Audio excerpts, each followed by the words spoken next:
Jadi faedah daripada kita mengingat mati ni, menyebut kematian, kalau hati kita tu sunyi, maknanya kosong daripada pergantungan dunia,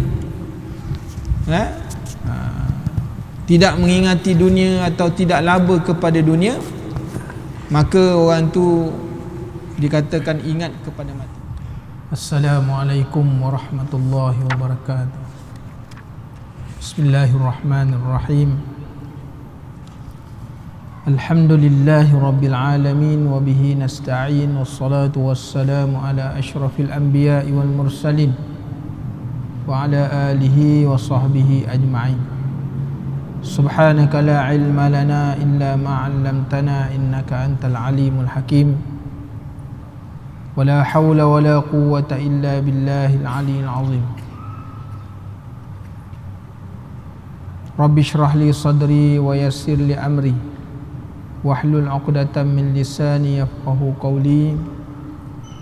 Rabbana iftah bainana wa baina qaumina bil haqq wa anta khairul fatihin wa la hawla wa la quwwata illa billahil aliyyil azim.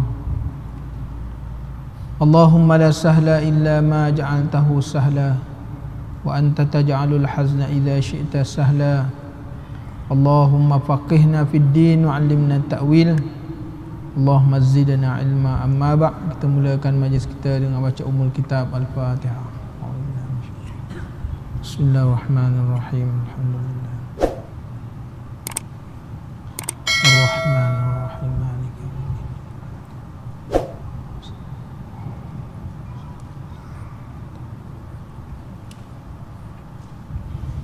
Qala musannifu rahimahullahu ta'ala wa nafa'ana Allah bi'ulumihi fid darain.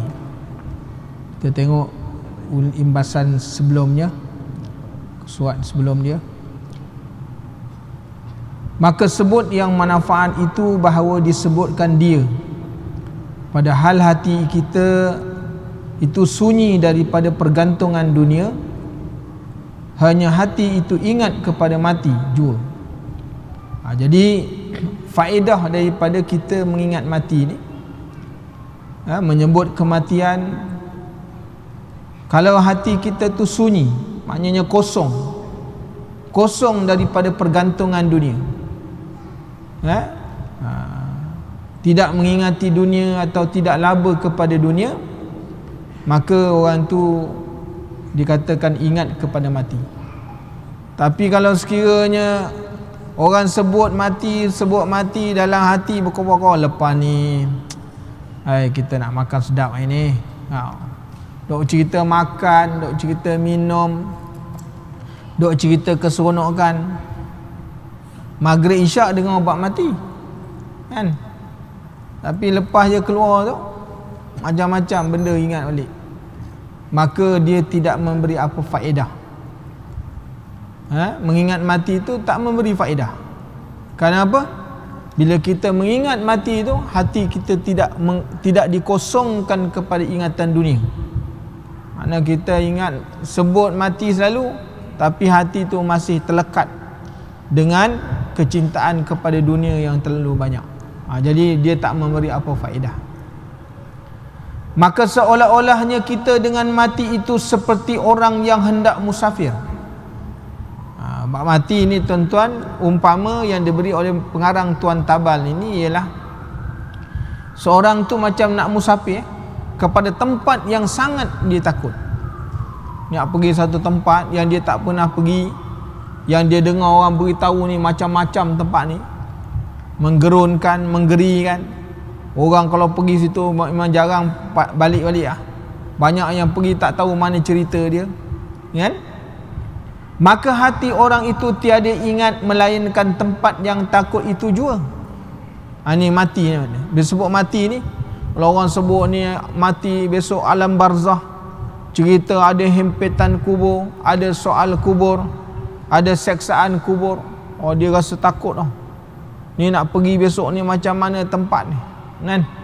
Ni dibawakan oleh Tuan Tabal ataupun pengarang kepada kita ni contoh yang paling mudah Macam orang musafir pergi kepada suatu tempat yang dia tak pernah pergi, dan tempat itu yang amat menggerikan. Maka tatkala itu pecah hatinya dan kurang suka hatinya kepada dunia. Dah dengar macam-macam tentang dahsyatnya kubur, cerita dalam kubur macam mana.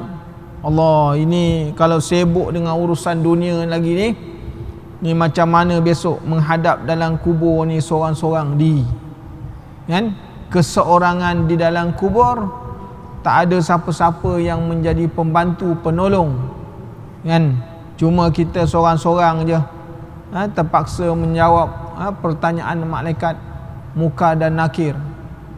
Gagalnya kita menjawab, kitalah yang akan menanggung. Jadi dengan sebab itu, bila jadi macam tu rasa pecah kan, kata pengarang maknanya hatinya kurang suka kepada dunia ni. Dengan sebab itu dia akan mengurangkan kehidupan dia kepada dunia yang melampau-lampau, yang selalu dia rebut dan sebagainya. Dia kurangkan sedikit demi sedikit supaya hati dia tidak terlalu tergantung sangat dengan kecintaan dunia yang melampau. Jadi tuan-tuan, cari dunia tak jadi masalah. Yang jadi dunia, dia masalahnya ialah kerana apabila dunia itu melekat betul dalam hati. Kalau hilang tu, dia anggap satu kehilangan yang besar. Jadi ini yang tidak dibenarkan di dalam Islam kan. Bagi orang mukmin, dunia ni dianggap sebagai bangkai. Jadi sebab tu dia tak boleh lekatkan dalam hati dia. Kalau lekat dalam hati dia, dia hilang, dia anggap itu satu rugi yang besar. Jadi ini kita disebutkan kepada kita. Maka jalan ni ialah kaifiat.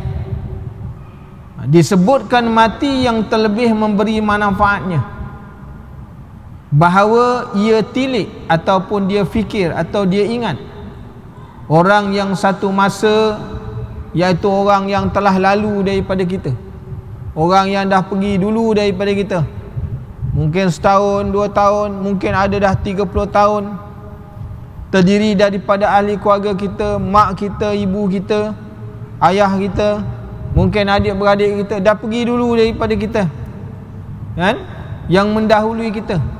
Dan ingat kematian dia dan sekarang ini sudah hancur dimakan oleh ulat. Mungkin yang pergi dah setahun, dah 20 tahun, dah tak tinggal apa-apalah. Jadi dengan sebab itu, kaifiat untuk kita bila sebut mati ini memberi manfaat, kita cuba ingatkan orang-orang yang dah pergi daripada kita, orang yang dah mendahului kita. Kalau kita gali balik, tengok ada apa tak tinggal. Yang dulunya waktu hidup, tubuhnya dijaga kan, kecantikannya selalu dirawat, tiap-tiap hari ditukarkan pakaian supaya kelihatan indah pada pandangan mata manusia. Tapi masuk dalam kubur, apa yang tinggal? Tak ada apa-apa. Semuanya hancur, hilang, tak ada manfaat lagi dah kan. Dulu tubuh yang gebu, yang putih, yang gemuk kan, semua hari ini telah hilang. Jadi nak mengingatkan kepada kita tuan-tuan, faedah daripada mengingat mati ni, cuba kita fikir orang-orang yang dahulu daripada kita ni, yang meninggal lebih dulu daripada kita. Kerana apa? Kerana kita ni akan menyusul mereka, akan menyusul. Tak besok, tak lusa dah akan datang, pasti akan. Kullu nafsin za'iqatul maut, setiap yang bernyawa pasti akan mati. Jadi tuan-tuan muslimin dan muslimat yang dirahmati Allah, dan bahawasanya ia tinggalkan, tinggalkan harta. Bila orang kembali kepada Allah, dia tak bawa apa-apa tuan-tuan. Untuk tempoh 1 hari 2 hari, dia mati memang dikapan kan. Kerana itu kewajipan bagi orang yang hidup pada orang yang mati. Sembahyang, mandi, kapan, semayang ke bumi. Itu memang kewajipan bagi orang yang hidup. Tapi adakah pakaian kapan itu berkekalan bila dia masuk dalam kubur? Tak kekal. Seumpama harta dunia, adakah dia kekal? Tak kekal. Baju yang kita pakai lama-lama lusuh, kita nak ganti yang baru. Setiap tahun masuk perayaan ganti baru. Supaya apa? Nampak kelihatan, orang pandang cantik, lawa dan sebagainya. Itu pakaian yang membalut tubuh badan. Sampai masa mesti ditukar. Kita tak pakai baju tu daripada mula beli sampai dia koyak, tak. Sampai masa kena tukar. Tuan-tuan kena tukar. Dah koyak, dah hancur, mesti ditukar. Jadi dengan sebab itu bahawa kita kena mengingat, ianya ditinggalkan. Apa yang kita tinggalkan? Harta. Anak-anak, kita sayang macam mana anak, kita suka, kita belai dia, kita jaga dia baik-baik. Sampai masa bila kita mati, kita kena tinggalkan dia. Suka tidak suka, kita kena tinggalkan. Dengan sebab itu Nabi SAW bersabda, itba'ul mayt salas. Bila matinya seseorang, yang akan mengikut mayat ni 3 perkara. Tuan-tuan kena ingat 3 perkara. Kerana 3 perkara ini dia berlega di dalam kehidupan kita sehari-hari. Waktu kita hidup, dia berlega. Dia tentu sama dengan kita. Siapa dia? Ahluhu, iaitu ahli keluarga dia. Dia akan berlega dengan kita. Waktu dia kecil, dia berlega dengan kita, ada dengan kita. Besok dia dah besar, dia jauh pada kita pun, dia akan balik juga jumpa dengan mak bapak dia. Setidak-tidaknya setahun sekali jumpa, hari-raya, kan? Dia akan jumpa juga. Kalau tak balik langsung pun, dia akan balik juga. Waktu dia nak berkahwin, dia mesti jumpa dengan mak ayah dia, kan? Dia akan balik juga. Ni orang yang berlega, iaitu ahli kita. Jauh macam mana pun dia terbang, macam mana jauh pun dia pergi, dia mesti balik kepada kita, kan? Yang keduanya kata Rasulullah sallallahu alaihi wasallam, maluhu, harta ni akan berlega dengan kita, kan? Mana kita pergi ada dengan kita. Masuk dalam masjid pun harta ada, handphone tak pernah tinggal. Itu harta, kan? Harta kita. Pergi di mana-mana harta tetap ikut. Sama ada yang ditinggalkan di rumah atau di mana-mana.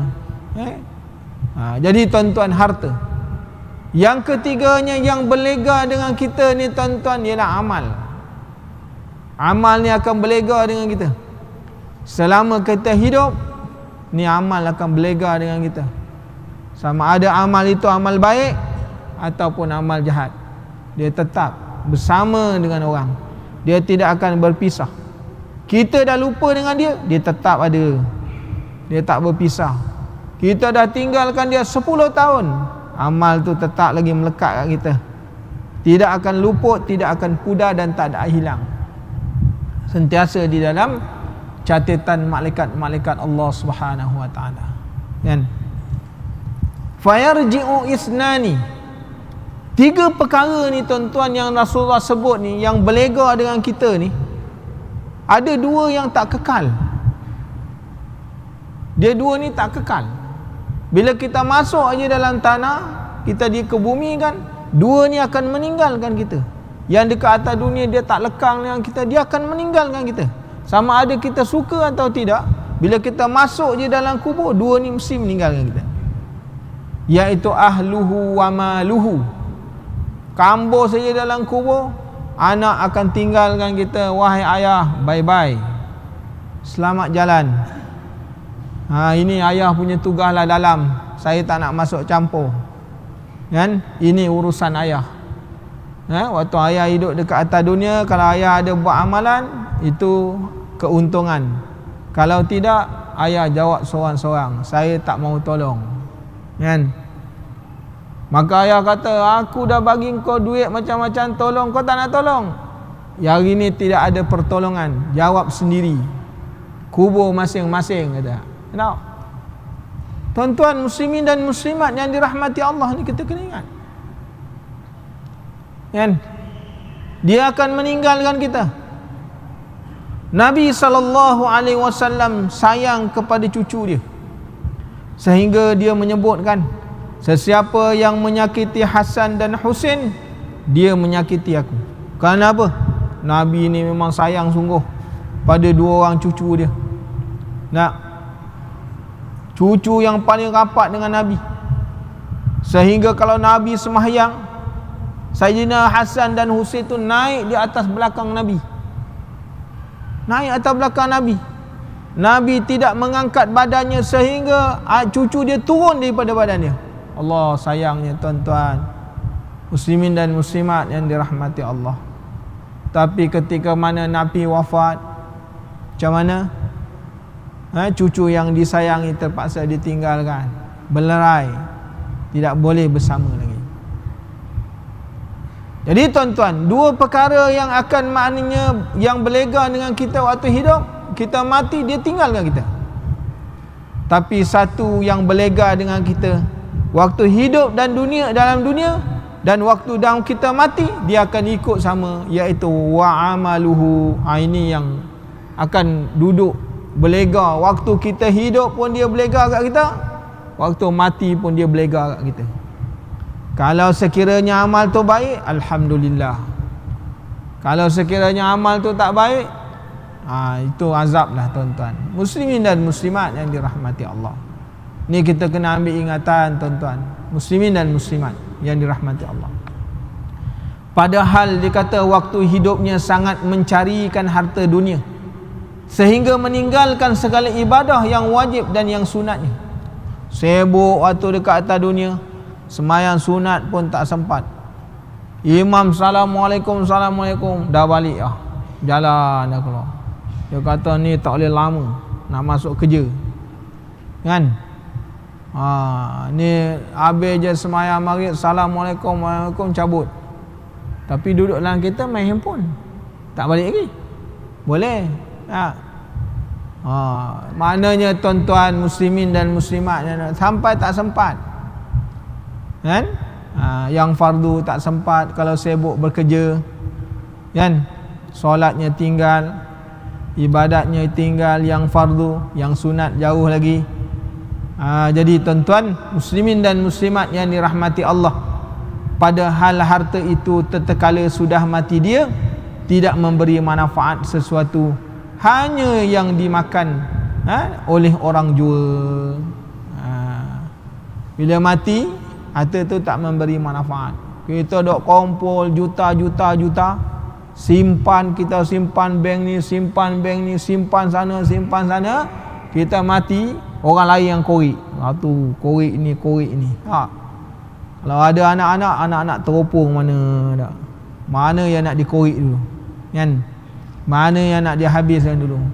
Kita kumpul penat-penat, kita tak guna, orang lain akan gunakan. Bila kita mati. Sebab tu waktu hidup kedekut, kan? Nak sedekah berkira, kan? Ni apa ni, masjid asyik minta aja, kan? Kau nak bagi-bagilah, tak nak bagi sudah, kan? Dia bercakap je.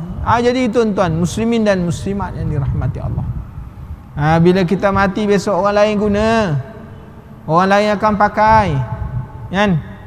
Yang kita akan tak waktu hidup tu bukan main berkira lagi. Kira tiap-tiap hari dalam bank ni ada berapa juta, ni ada berapa juta.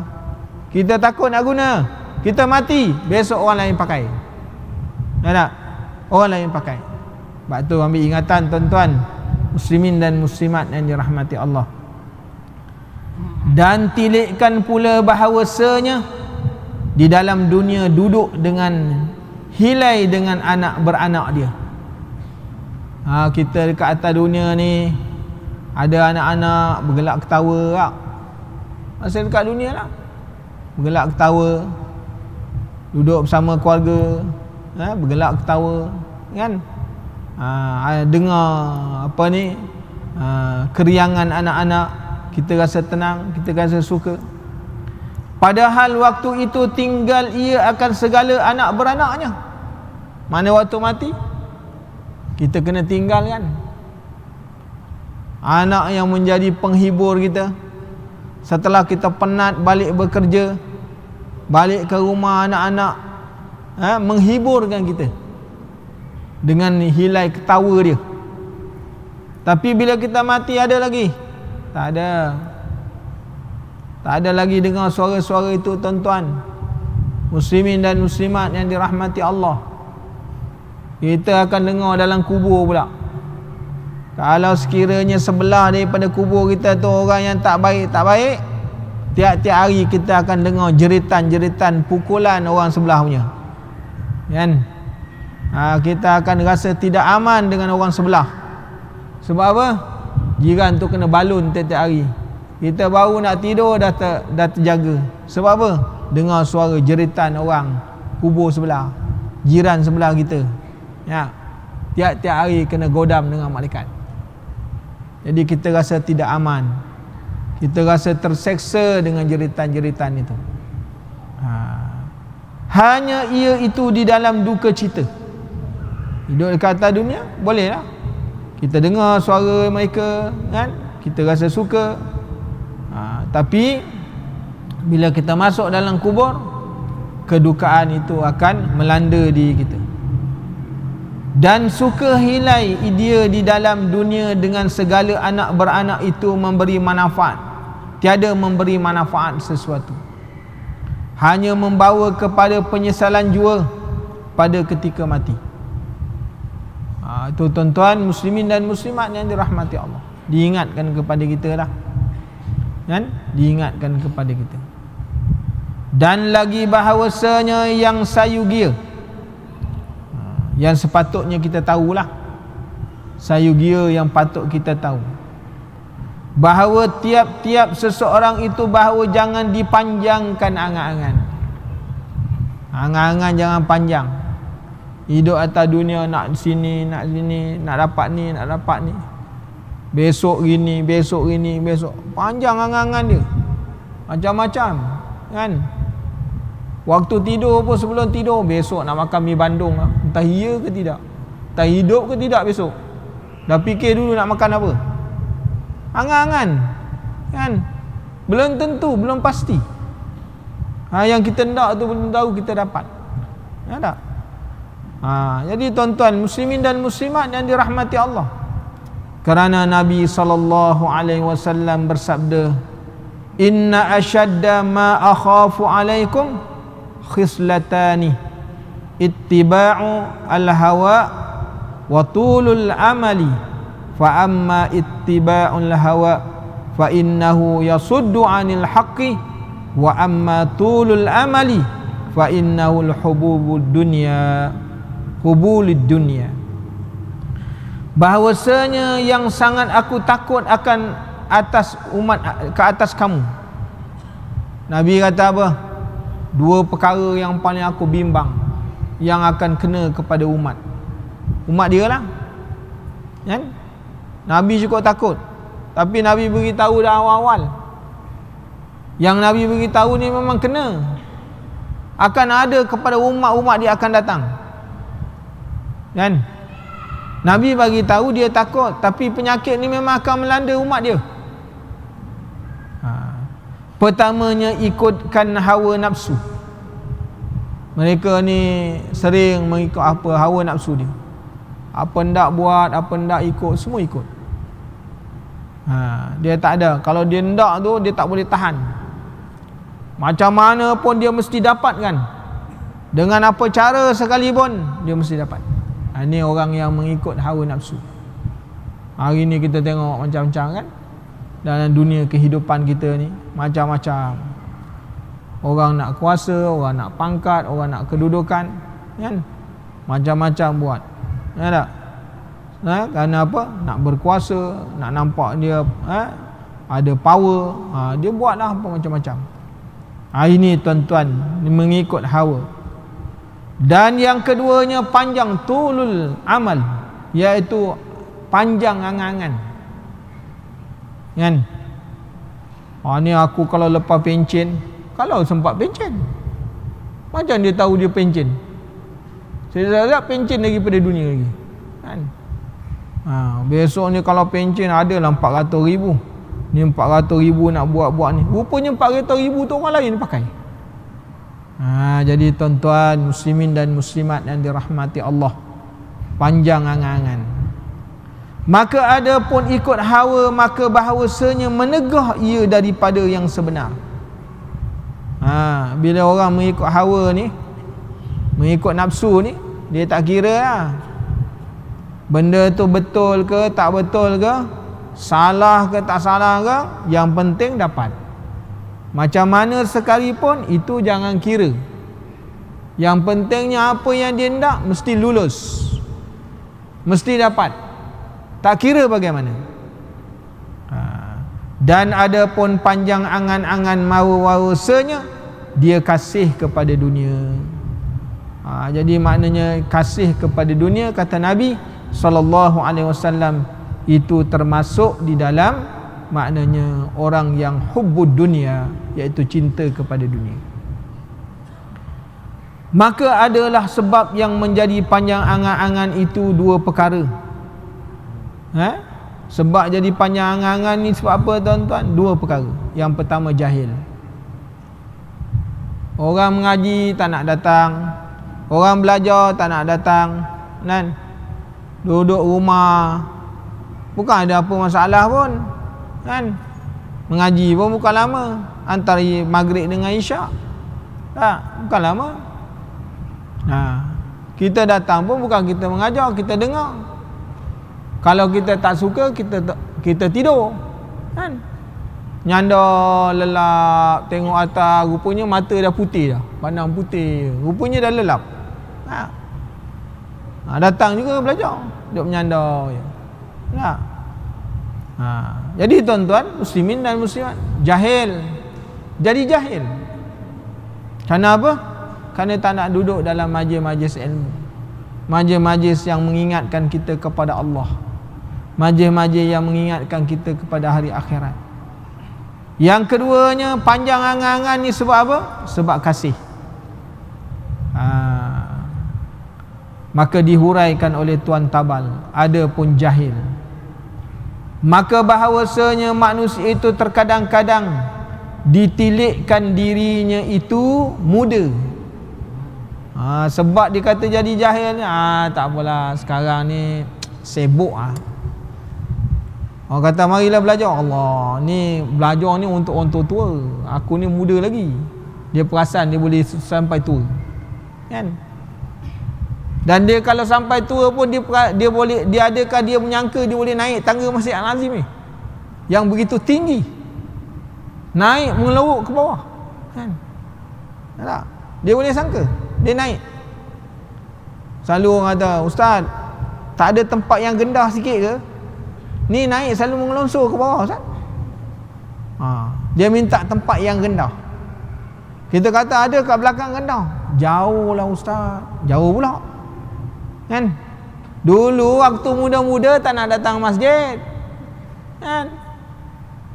Pantang cuti, jauh, Wang Kelian. Jauh tu.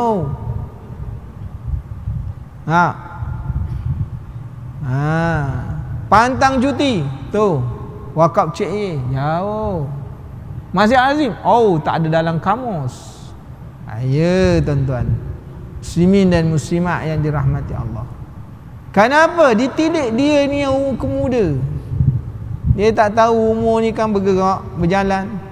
Kita masuk 1445 Hijrah, umur kita ke depan 2 tahun, kita rasa muda lagi. Gagah, saya gagah lagi. Kalau setakat Stadium Fatimah tu 5 pusingan boleh. Jangan tuan-tuan. Itu waktu kita gitu. Kena sakit, tak ada harapan, kan? Tak ada. Jangan menyangkakan bahawa muda ni berpanjangan tuan-tuan. Ada orang muda tapi dah sakit dah, kan? Ada satu kes umur 40 tahun meninggal dunia. Muda kan? Itu usia muda tu, baru masuk usia matang, meninggal dunia, kan? Jatuh dalam bilik air. Rupanya apa? Darah tinggi. Darah dia terlalu tinggi. Kita darah kita rendah, dia tinggi benar sampai tak boleh baca. Tuan-tuan muslimin dan muslimat yang dirahmati Allah, umur 40 tahun belum lagi sempat menghirup kehidupan dunia, tak kahwin lagi nak. Tapi Allah Ta'ala kata 40 tahun dah, ini je waktu engkau.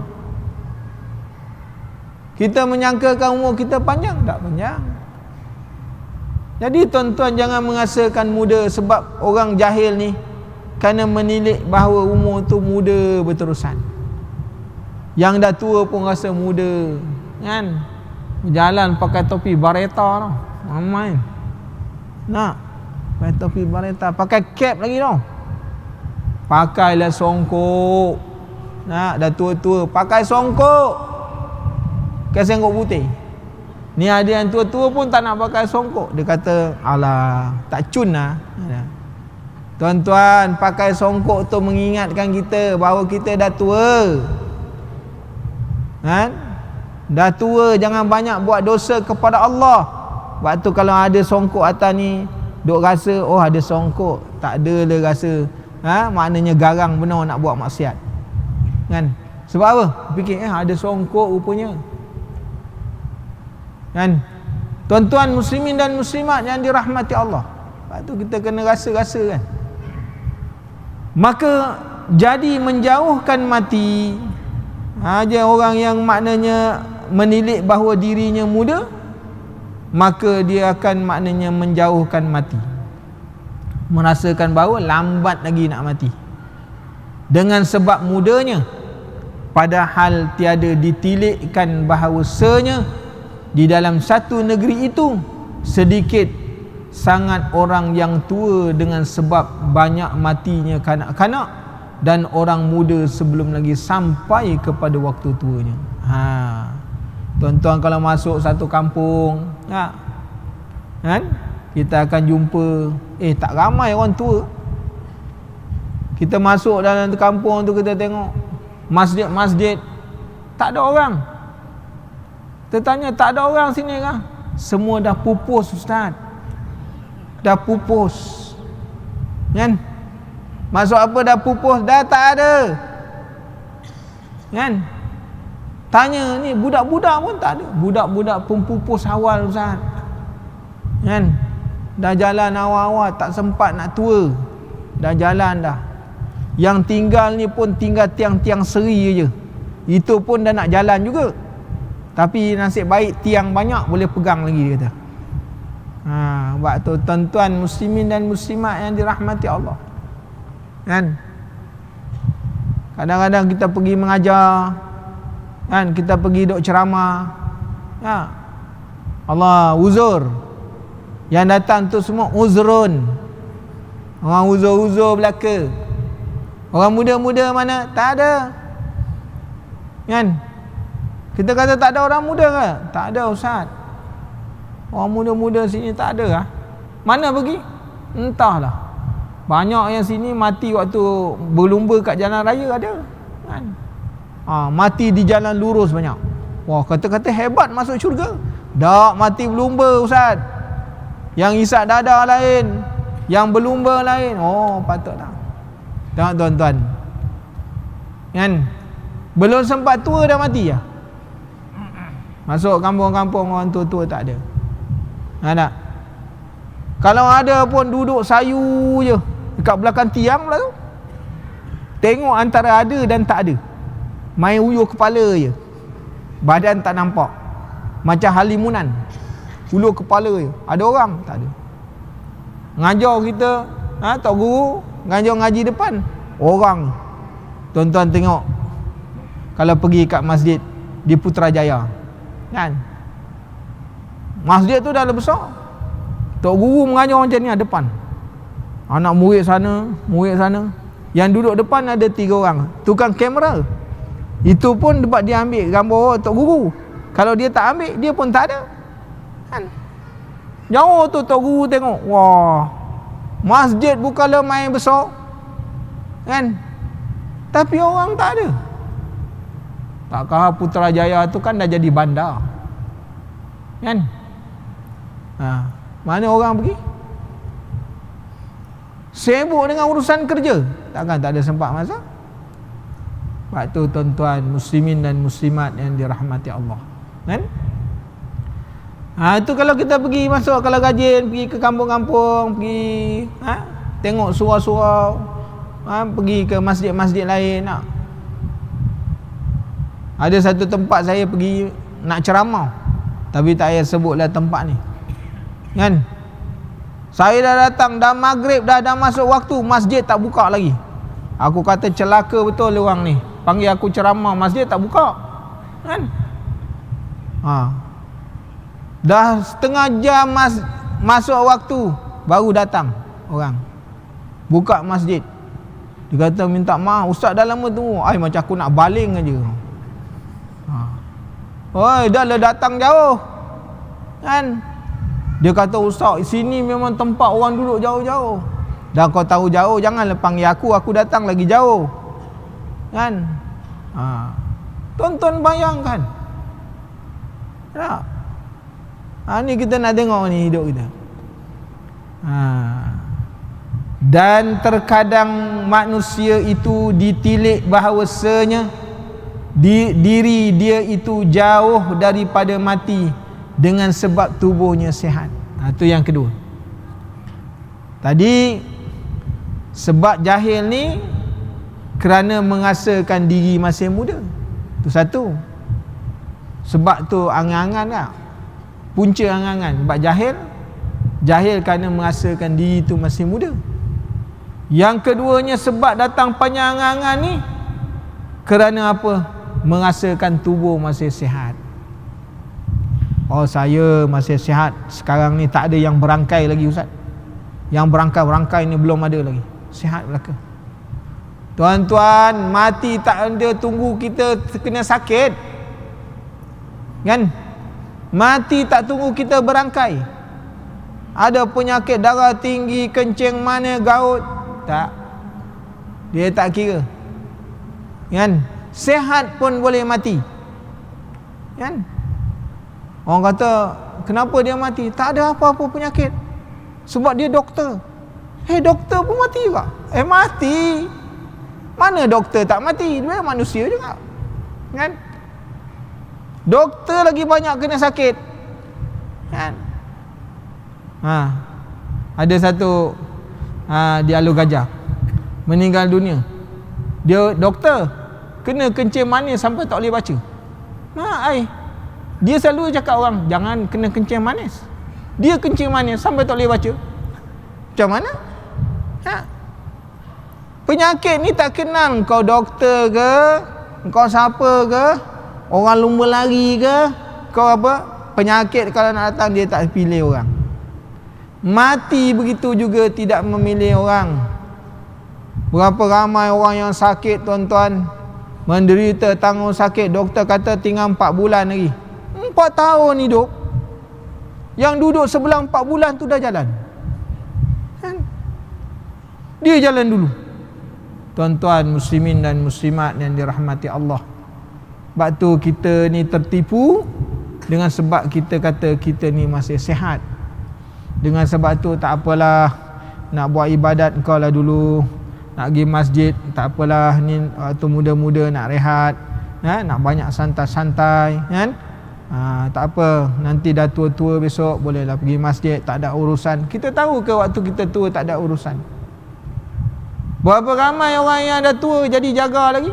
Bukan dia jaga, dia duduk tunggu dekat jaga, tempat jaga tu, tidur dekat tempat jaga. Kerana dengan alasan ni anak masih belajar, anak belum kahwin, rumah belum habis bayar, kan? Duduk jaga. Bila nak datang masjid, tak ada. Tak sempat tuan-tuan muslimin dan muslimat yang dirahmati Allah. Sebab tu kita jangan merasakan dengan tubuh sebadan sihat ni kita jadi lalai. Lupa, orang-orang muda jangan lupa. Jangan tertipu dengan muda, kerana belum tentu kita sampai ke umur tua. Padahal tiada ada fikirannya bahawasanya beberapa banyak orang mati dengan terkejut dan beberapa banyak orang yang sihat tubuh badan tiba-tiba datang sakit dengan terkejut. Hari ni kau penyakit macam-macam, duk sehat, rupanya kanser tahap 4. Wai. Nak.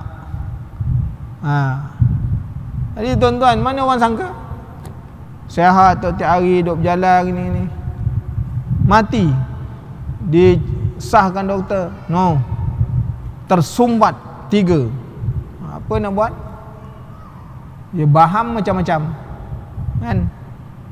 Jadi tuan-tuan muslimin dan muslimat yang dirahmati Allah, ini punca kejahilan itu, yang dengan sebab panjangnya angan-angan ni, dengan sebab jahil. Pertamanya kerana merasakan umur ni masih muda, yang keduanya sihat tubuh badan. Maka apabila lupa segala perkara ini, jadi membawa kepada panjang angan-angan. Asalnya jahil, daripada jahil ni pecah kepada 2. Sebab jahil tu punca apa? Kerana merasakan diri masih muda. Yang keduanya jahil dengan sebab merasakan maknanya badan masih sihat. Tu sebab dia panjang angan-angan, nak ke sana, nak ke sana, nak ke sana, kan? Yang dekat tak sampai. Jadi ini berhati-hati tuan-tuan muslimin dan muslimat yang dirahmati Allah. Maka setiap penyakit itu ada obat. Kullu da'in dawa'a. Setiap penyakit ni tuan-tuan, Allah Ta'ala bagi dia ubat. Inilah maknanya sifat Rahman dan Rahimnya Allah. Allah Ta'ala tidak memberi satu penyakit, melainkan datang dengan penyakit itu ada ubat dia. Sama ada kita jumpa, kita tak jumpa, itu masalah kita lah. Tapi setiap penyakit Allah Ta'ala jadikan ubat. Termasuklah penyakit orang yang panjang angan-angan, ada ubat. Tinggal kita nak berubat tidak. Maka ubatnya membanyakkan fikir tentang khals hati, iaitu mengikhlaskan hati kita. Kena tengok hati dia. Kerana panjang angan-angan ni, dia puncanya daripada hati kita. Kerana hati dia. Adapun kasih kepada dunia, maka bahawasanya seseorang itu apabila berjinak-jinak dengan dunia dan keinginan dan segala lazatnya dan pergantungannya, jadi berat hatinya daripada mengingat mati. Ini orang yang kasih kepada dunia. Sebab apa tak nak ingat mati? Sebab apa lupa kepada mati? Orang yang cinta kepada dunia, kasih kepada dunia, kerana keinginan untuk berlazat-lazat kepada keduniaan. Ya, nak sedap, nak mewah, nak selesa, kan? Hidup nak selesa, susah sikit tak mau. Masuk masjid kena nak jumpa aircon. Kalau masjid tak ada aircon, kita tak nak datang. Hidup nak selesa, kan? Masuk kalau masjid imam dia baca tak sedap, dia tak nak dengar, dia pergi cari masjid yang imam dia baca sedap-sedap. Kalau masjid yang baca panjang-panjang, dia tak mau datang, dia nak yang imam baca inna a'tayna, kan? Sebab cepat balik, kan? Dia tak mau ni lama-lama duduk kat masjid ni, panas punggung, kan? Ni dia nak senang. Ya, semua nak kepada kesenangan, iaitu kelazatan. Masjid kalau dia nak datang ni, nak datang mana masjid yang dia kapet tebal-tebal, kalau dia sujud je separuh muka terbenam. Dia naknya. Ni yang macam kerah macam ni, dia tak datang. Dia bawa dia punya sejadah sendiri. Ni bukan orang yang ada bawa sejadah, bukan, kan? Nak cerita kan, dia nak lazat. Ni kalau kerah-kerah ni melecet dahi, sedangkan dahi tu tiap-tiap hari sapu lotion supaya kulit dia lembut, kan? Kalau macam ni melecet, nanti harga saham jatuh. Itu tuan-tuan muslimin dan muslimat yang dirahmati Allah, nak keselesaan, kan? Kerana hati kita nak lazat dalam kehidupan, Susah sikit tak mau, panas sikit tak mau, nak kekurangan sedikit tak mau. Ni kehidupan kita. Hari ni di rumah-rumah semua pasang aircon. Dulu mana ada aircon orang kampung? Semua pakai kipas cat daun kan, pakai tangannya, goyang sendiri, lengur berhenti. Sekarang semua pakai kipas. Tak ada kipas, pakai aircon. Nak selesa. Ya. Tak boleh hidup kalau rumah tak ada aircon. Dulu kau kering duduk atas rumah. Rumah papan pakai zinc tu, kan? Kalau panas kau tidur berpeluh badan. Ya. Sekarang tak boleh. Tak ada aircon tak boleh tidur. Pergi tidur hotel. Mak ai. Main. Balik kampung tak nak tidur kat rumah. Sewa hotel. Besok baru datang rumah, balik rumah mak ayah. Punya dia perangai kan. Tuan-tuan muslimin muslimat yang dirahmati Allah, kerana apa? Kerana kehidupan kita ni bila cinta kepada dunia, iaitu ingin kepada kelazatan. Susah tak mau. Naik kereta tak ada aircon lagi tak boleh. Kalau boleh pintu tu dibuang, kan? Anak-anak kita naik kereta kalau tak ada aircon, dia tak nak ikut, kan? Dia kata beli kereta baru naik. Wah, kau ingat cap duit. Tuan-tuan muslimin dan muslimat yang dirahmati Allah, dan pergantungannya juga berat hatinya daripada mengingat akan mati. Dia bila hati tergantung pada dunia yang melampau-lampau, jadi menyebabkan hati kita ni susah. Nak mengingat mati ni payah. Kerana mati itu kata Nabi memotong kelazatan, kan? Mati ni sebut mati memotong kelazatan. Tak percaya tuan-tuan kan pergi minum teh, tengah-tengah seronok minum teh, kau tak ingat mati? Memang ada yang dibalingkan teh tu dekat kau, kan? Aku tengah sedap-sedap minum teh tarik, kau sebut mati pula. Aduh, potong steam dia kata, kan?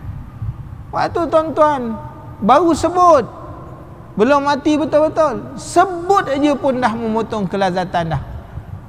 Engkau ni memang tak boleh bawa cara lah, kan? Baik aku minum kat rumah, kan? Tak ada siapa yang sebut mati. Sebab tu tuan-tuan, sebut mati pun jadi ketakutan kepada manusia. Sebab apa? Kerana mati itu memang menakutkan, kan?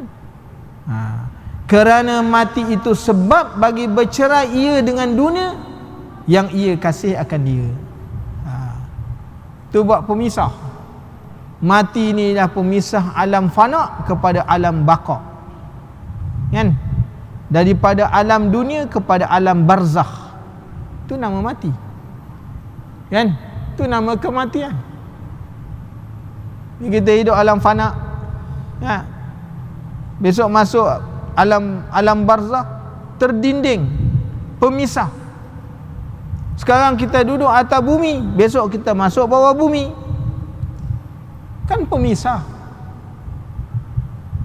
Allah Ta'ala sebut dalam Quran, kan, dunia ni tempat manusia pijak, mereka berjalan di atasnya, tetapi bumi juga di dalamnya disimpan dengan berbagai-bagai orang.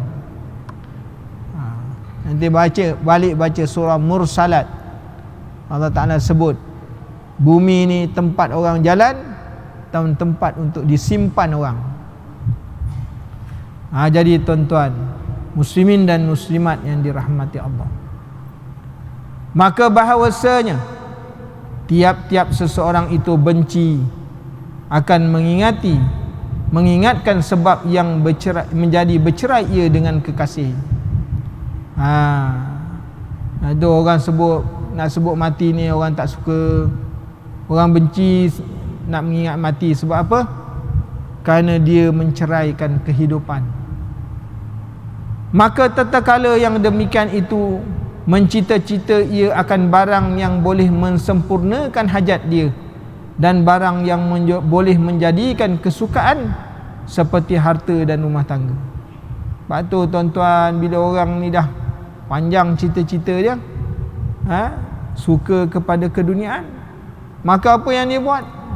Itu dia, iaitu kesukaan dia pada harta, kumpul harta, banyakkan harta, kan?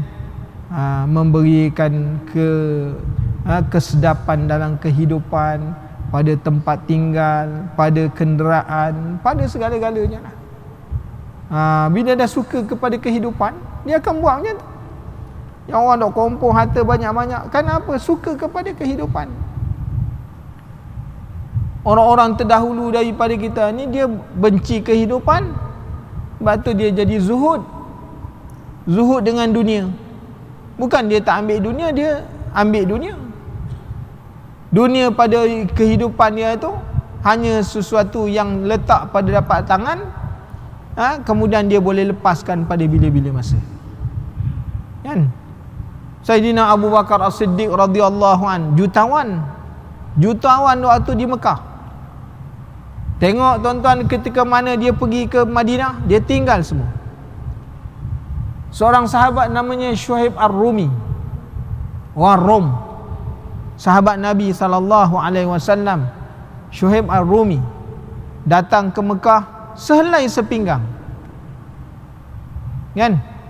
Tak ada apa, datang sehelai sepinggang, hidup di Mekah, dia jadi kaya raya. Dia masuk Islam, dia jadi orang kaya raya, harta dia banyak. Ketika mana Nabi nak berhijrah ke Mekah, nak berhijrah ke Madinah, Syuaib Ar-Rumi nak ikut Nabi. Orang-orang Mekah kata, wahai Syuaib, dulu kau datang ke Mekah dalam keadaan sehelai sepinggang, kau miskin, kau duduk di Mekah, harta-harta orang Mekah ni kau bolot, kerana kau ni sehingga kau jadi orang kaya raya. Sekarang bila kau nak mengikut Nabi, engkau kena tinggalkan semua harta seperti mana engkau mula datang. Tinggal semua. Apa yang dibuat oleh Syuaib Ar-Rumi? Dia tinggalkan semua harta dia, ikut Nabi ke Madinah. Lalu Nabi kata, beruntung Syuaib, beruntung Syuaib. Tuan-tuan, sebab tu orang tu tak lekat, hartanya tak lekat dalam hati dia. Sebab pada dia tu, dunia itu boleh cari balik. Abdul Rahman bin Auf, hartanya banyak. Di Mekah dia orang yang hebat, orang jutawan, meninggalkan Mekah bersama dengan Nabi sehelai sepinggang, pergi di Madinah menjadi orang jutawan balik. Sehingga Nabi kata, Aisyah mengatakan, sesungguhnya Abdul Rahman membeli syurga dengan harta-hartanya. Tengok tuan-tuan, ni orang yang tak lekat dalam jiwa dia, harta tak lekat kat jiwa. Jadi inilah, kita tengok contoh-contoh. Waktu kita kena tengok merenungi perjalanan kehidupan para sahabat radhiyallahu anhum, supaya kita menjadi orang yang berjaya dunia dan akhirat, insya-Allah. Nanti kita sambung lagi. Jadi tuan-tuan muslimin dan muslimat yang dirahmati Allah, untuk ini kita ni kepada orang-orang yang nak belajar nak, Masjid Al-Azim ni akan membuka ni bagi orang yang baru mula nak belajar Quran, kan? Pada setiap hari Selasa pagi, kan, kelas Iqra akan dibuka kepada orang ramai. Ni siapa-siapa yang dah tua-tua, yang tak boleh baca Quran, suka nak baca Quran, nak datang tempat kita kat tiang tu, dia segan, kan? Ni kelas dia dekat dalam bilik kuliah, di mini auditorium dan di bilik kuliah VIP. 7.45 pagi, bermula bulan 8, kan? Setiap hari Selasa. Jadi rasa-rasa kalau kita nak belajar Quran mula daripada Iqra, ni Iqra dewasa je. Yang pandai-pandai tak payahlah datang, ada yang kena terajang pula. Ni yang tak pandai, yang baru nak kenal alif, dia kata tongkat, tu datang kan? Ba dia kata perahu, tu datang, kan? Baru nak kenal-kenal, kan? Akan dikendalikan perahu-perahu kita lah, Ustaz Azim dan Ustaz Khidir. Jadi siapa yang berminat bermula bulan 8 untuk mengikuti kelas Iqra' dewasa, bolehlah ke tempat yang disebutkan tadi. Kelas percuma, tak kena bayar pun. Tinggal tuan-tuan serahkan diri saja. Besok kalau kata kena bodoh, terima ajalah. Dah tua-tua baru nak belajar, redha ajalah. Kan? Redha aja. Nah. Jadi tuan-tuan, ni peluang kepada tuan-tuan, kerana kita menyumbang saham kepada tuan-tuan supaya tuan-tuan besok ada alasan bertemu dengan Allah. Besok kata tak boleh baca Quran, sekurang-kurangnya ya Allah, aku dah datang belajar, tinggal terlewat sikit je. Terlewat sikit baru belajar Iqra' 3 engkau dah ambil nyawa aku. Jadi adalah alasan di depan Allah Subhanahu Wa Taala. Mudah-mudahan Allah beri taufik hidayah kepada kita insya-Allah. Bismillahirrahmanirrahim. Alhamdulillahirabbil alamin wassalatu wassalamu ala asyrafil anbiya'i wal mursalin wa ala alihi wa sahbihi ajma'in. Allahumma inna nas'aluka ilman nafi'a wa rizqan thayyiban wa amalan mutaqabbala. Allahumma faqihna fid din wa 'allimna ta'wil. Subhanakallahumma wa bihamdika asyhadu an la ilaha illa anta astaghfiruka wa atubu ilaik. Subhana rabbika rabbil izzati amma yasifun. Wassalamun alal mursalin walhamdulillahi rabbil alamin. Barakallahu fiikum. Assalamualaikum warahmatullahi